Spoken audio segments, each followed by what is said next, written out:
How you doing? Trader Joe's and Charlie. Charlie is my Boston Terrier.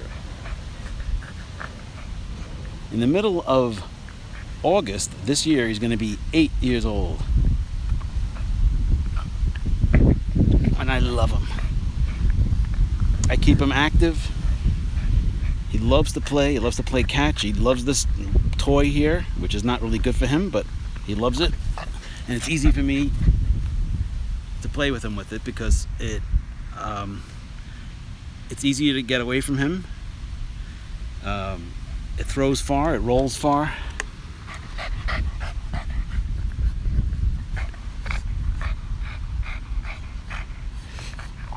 It's made by Nylabone, so it's made of nylon. I hope it's okay for him to chew on, but you know, that's what they make it for.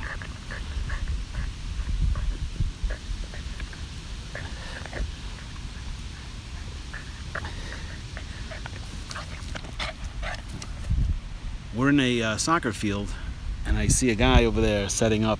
I think he's going to be having kids play over here, so we may have to leave. Or maybe I'm going to try to see about playing just on this side of the field. See what happens. I wish kids would stop using these fields. But I know that's wishful thinking.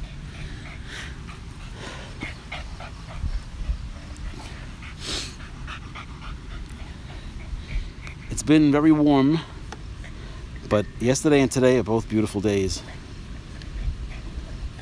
Either way, I always bring up plenty of water with us. I bring a bowl for him to drink out of.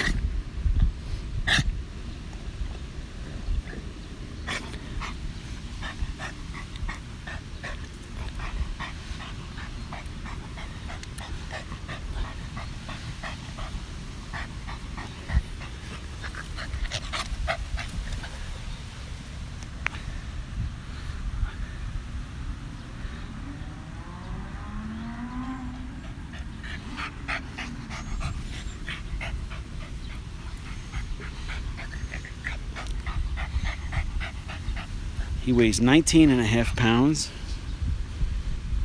I know a lot of people that have Boston Terriers that weigh in excess of 30 pounds. So he seems like he's in good shape.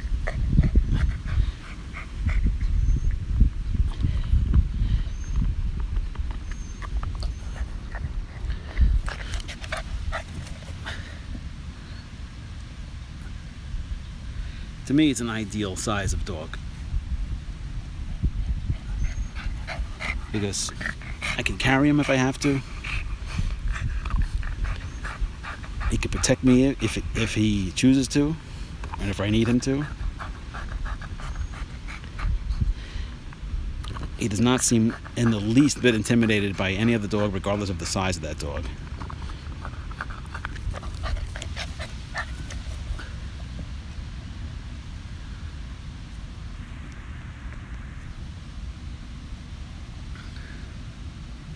This field we're at is about 3 miles away from my house.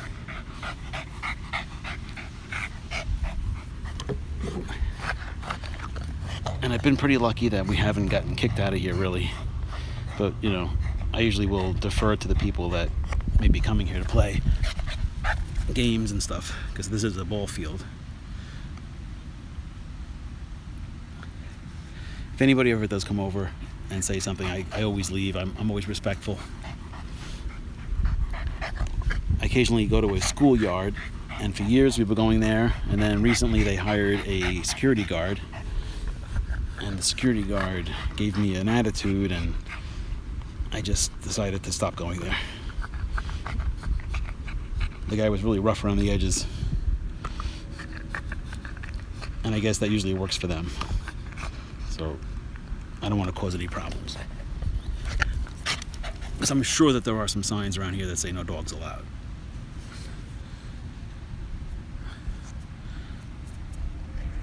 I'm always mindful of children. You know, I know kids are always interested in dogs, and they want to go near them and stuff like that. And he's never had any incident, but you never know. So I'm always erring on the side of caution.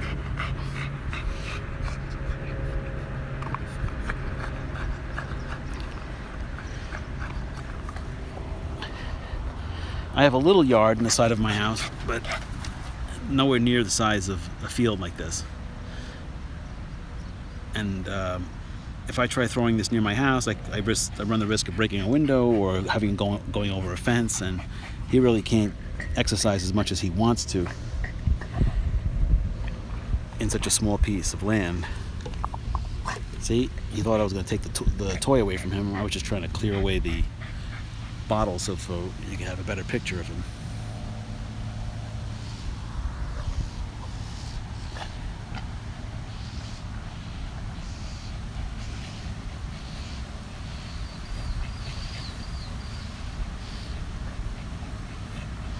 He also has a rototilling service.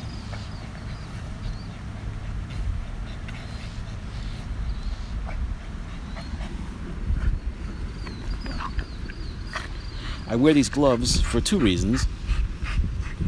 The first reason is because he tends to salivate a lot, and this ring will get wet with saliva. And his saliva is like WD-40. And I would constantly lose grip on it, and this gives me good grip on it. When the weather is cold, it does help a little bit. When the weather's warm, it's a bit of an annoyance, but it's better than having a slimy toy in my hand.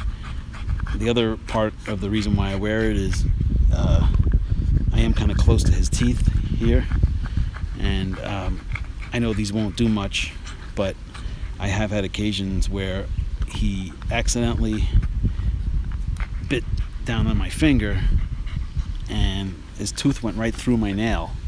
It ended up peeling the nail completely off when I pulled my hand out of his mouth because it hurt so much. And it took 6 months or so to grow back. So I try to cushion it in the event that did happen. But he's been really good since that happened.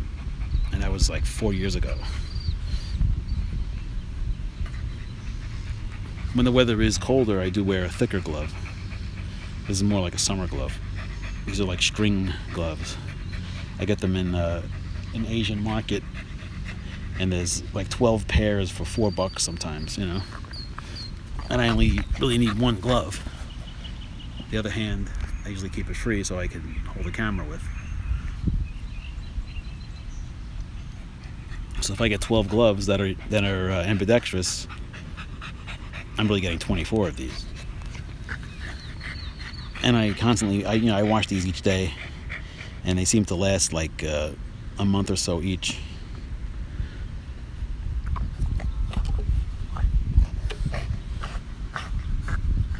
So for $5, I get like 2 years worth of gloves. And of course, I have like 6 pairs now.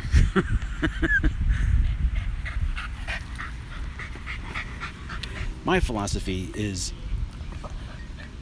one is none, two is one. And that means anytime that there's anything you have, you're going to lose it. Either it'll wear out, it'll break, it'll get stolen, it'll get lost, or something. So you always need multiple pairs of anything.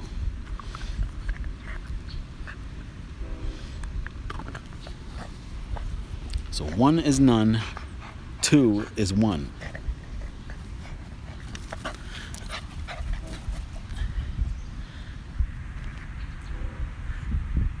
This glove, for example, I have the pair that's on, this one that's on. I have one in this pocket, another one. I have another one in this pocket. And then in this bag, his bag here, I can't really show it, but I have at least 4 other pairs of gloves. They don't take up any room.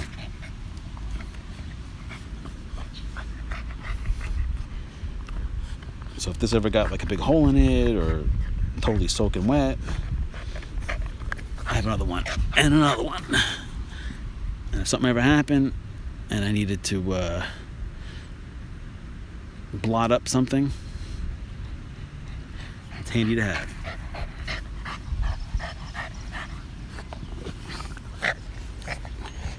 Now he is a brown Boston Terrier.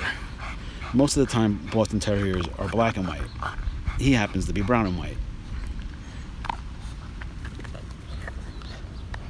And so a lot of times when I bring them places where there's other people that have dogs, invariably there'll be somebody with a black one, and they'll be really surprised to even find out that there were brown ones, since these are kind of rare.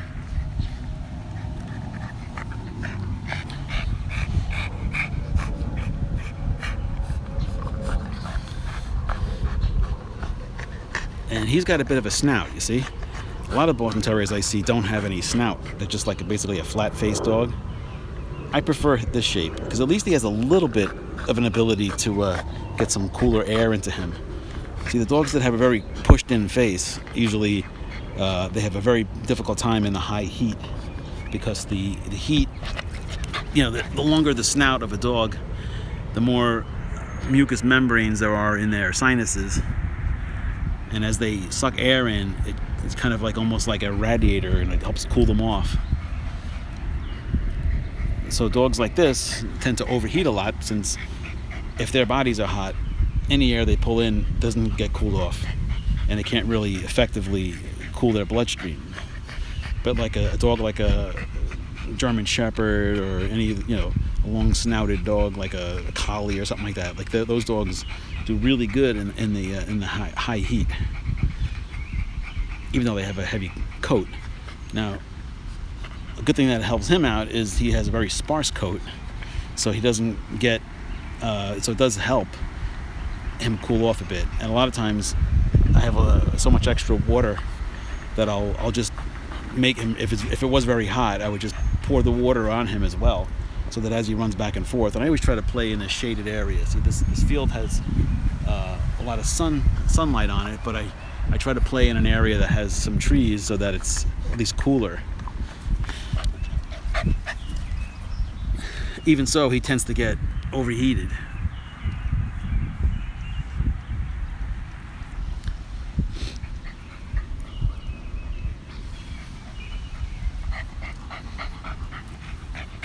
Another good thing about this type of dog with their coat is this year we have had a lot of ticks, and I find them on him immediately because they stand out like a sore thumb. I mean, he's got a coat very similar to like the coat of a uh-oh, a lot of kids are coming here now. I guess we're gonna have to leave. All right, I'm gonna have to end this video a little early. All right, thank you for watching, and I'll pick up on this subject next time I make another video. Have a good day, and thanks for watching. Bye-bye.